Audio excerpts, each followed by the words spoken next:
Hello guys, welcome back to my channel, and today we're making roast chicken and gravy.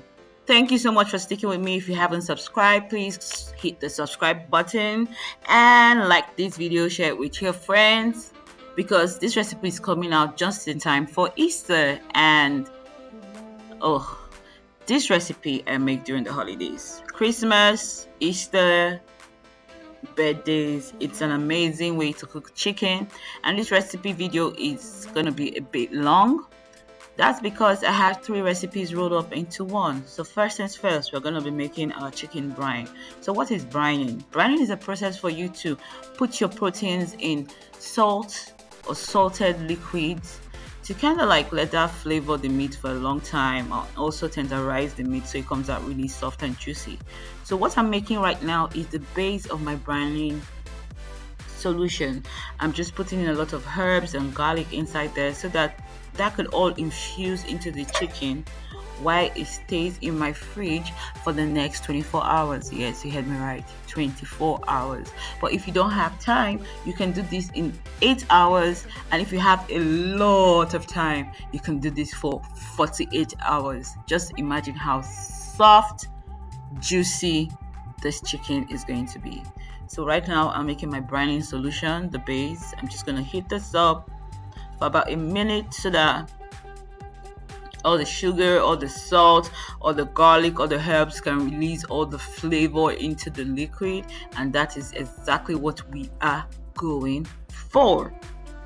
After cooking it, make sure that you allow it to cool down. We don't want to warm brine in the chicken because it can like cause like bacterial growth. So make sure you're working with a properly defrosted chicken and a cool brining solution. So now I'm turning my brining solution into a silver bowl big enough to take my chicken. My chicken is about 1.5 kg. So if you have like a bigger size chicken, just kind of like multiply or divide, do the math. Anyways, I'm adding 6 more cups of water because I need enough liquid for my chicken to be soaked in. Now I'm dropping my chicken breast first into the brining solution, and the reason why it's going in breast first is because we don't do dry chicken breast. We don't do it. No one likes dry chicken breast, and I promise you, after 24 hours we are not having dry chicken breast today. So I take out my chicken breast from the bath. I'm going to rinse it off, just get off the extra stuff on it, and then prep my chicken for roasting.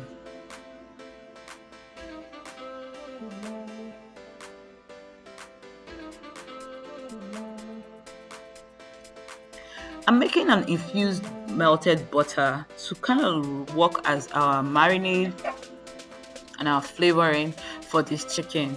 We're making a gravy later, so we don't want any complicated taste right now. We just want really good tasting chicken that can work with a gravy. So if you don't have fresh herbs, please, you can use dried herbs.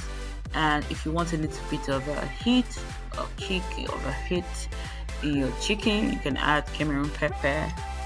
Just do you. If you don't have the spices I'm using, use whatever spices you have. That's the fun thing about cooking. You can create your own vibe with each recipe. Just follow the same processes and season it however you want to season it. So I'm mixing my marinade together just to melt out the powdered spices, and I'm chucking in a lot of garlic in here because why? It's a garlic herb butter. That's what it's called anyway. I'm just making like a garlic herb infused butter that I'm going to use to season my chicken. So first things first, you get your chicken, put some black pepper, just be generous with it, flip it over, make sure every part of the chicken is receiving some love. And yes, we're using my herb salt. If you follow me on Instagram, you would see that I shared a recipe on how I made this herb salt on my Instagram reels, and that's what I'm going to be using in this recipe. It's amazing, and you can check out my Instagram for the recipe. And I'm just going to season the salt very well, but be mindful of your salt, because salt plays in different roles in this recipe. It's been brining in salt already, just need a little bit of salt on the outside, so the flavor can be on the outside as well. Now we're going to tuck our chicken wings just behind, like so. I'm going to show you how to dress the chicken. Like, this recipe has everything. I'm showing you how to truss the chicken without a kitchen twine. I'm showing you how to plate the chicken after it's ready. I'm showing you how to brine the chicken, how to roast the chicken, how to marinate the chicken.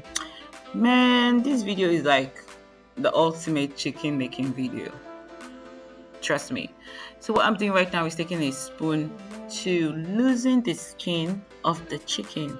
I'm going to explain to you that why this is a must do for your chicken recipes.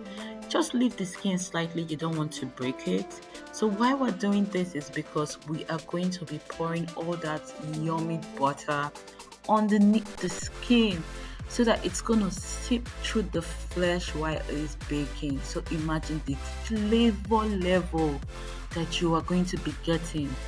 You are going to season the outside and the inside of the chicken. Like, every single part of this chicken is going to have some love of that garlic herb infused butter. You should be making chicken like this. I didn't know that I moved the chicken out of range. So I'm kind of like spooning in the butter underneath the skin of the thighs. It's just rubbing all that all over the inside. That's just what I'm doing. Carefully, without tearing the skin. Just make sure you're scooping all that good butter.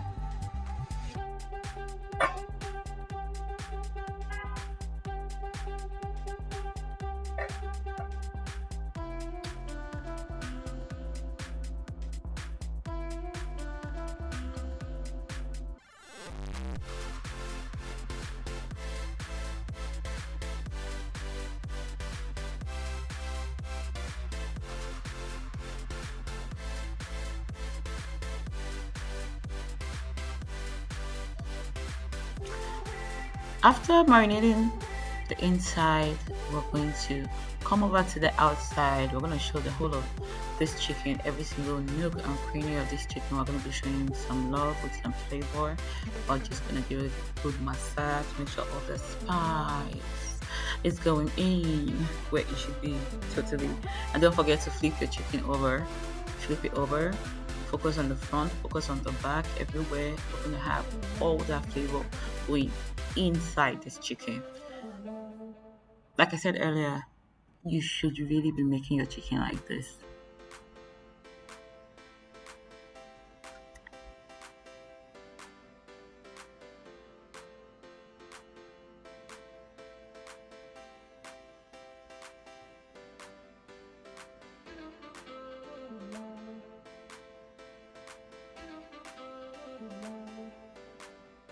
So now I'm going to show you how to truss a chicken without a kitchen twine. So you're going to take this extra skin over by this place, and just with a paring knife, just cut a little hole in the skin that's big enough to take in the drumstick. Now you're going to cross the drumstick from this side over there, fit it into the hole, and voila. See that? We're going to repeat the same thing on the other side, and ladies and gentlemen, that's exactly how you truss and dress a chicken. Now this looks good enough to plate on any center table. Check that out. This is really the ultimate chicken recipe.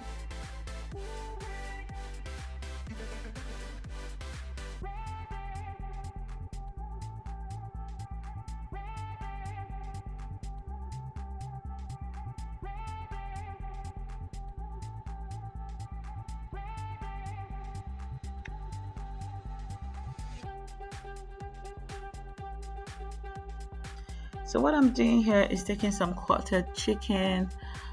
Sorry, did I say quartered chicken? Oh my, all I can think about is this chicken. So I'm taking some half of a garlic, some garlic bulbs, some quartered onions, some lemons, fresh herbs, and I'm just dressing my baking dish. And I'm gonna show you the reason why. Okay, please, you can't use something flat for this because we are gonna be collecting a lot of juice for the gravy. And the reason why I'm arranging my onions and stuff like this is so that the chicken doesn't rest directly in the dish. That way it doesn't cook in its own liquid and you can still have crispy skin and juicy inside. So that just act like some sort of platform. And after I drop this in, I am going to add half cup of water and half cup of white wine.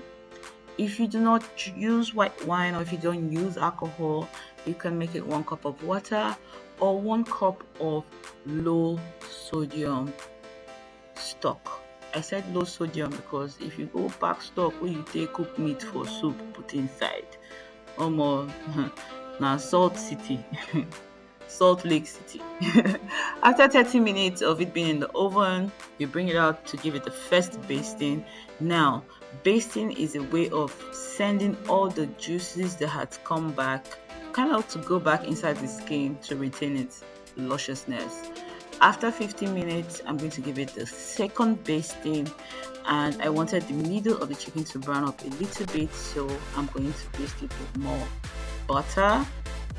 Even if it was brown completely, I would have still basted it with butter because butter is good on every single thing, especially good butter.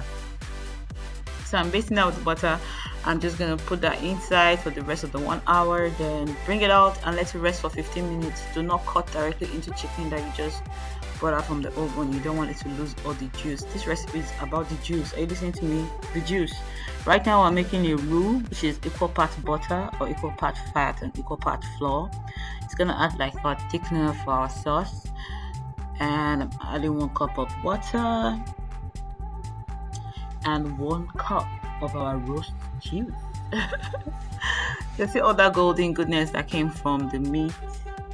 We're just going to use that now to make our gravy. I'm going to keep stirring this till everything incorporates together, the butter and the flour and the stock, and everything just mixes together to give it this absolutely beautiful colored gravy. Oh my god. So I'm going to season with some of my herb salt and black pepper, and you're good to go. So you've brined the chicken, you've roasted the chicken, you've made a gravy for the chicken. I'm going to show you how to plate this chicken. So here I'm going to serve in my cast iron skillet. I didn't cook with my cast iron skillet because I wanted enough juice, but I'll serve in it because it's really pretty. Shout out to Radiance. And I am taking all those veggies from inside. I'm not tossing it away. I'm going to use as my garnish some fresh herbs and some fresh lemons, and you know, that's how juicy the chicken should be with the drizzling of that beautiful gravy. Thank you for watching and enjoy your Easter, people. Goodbye.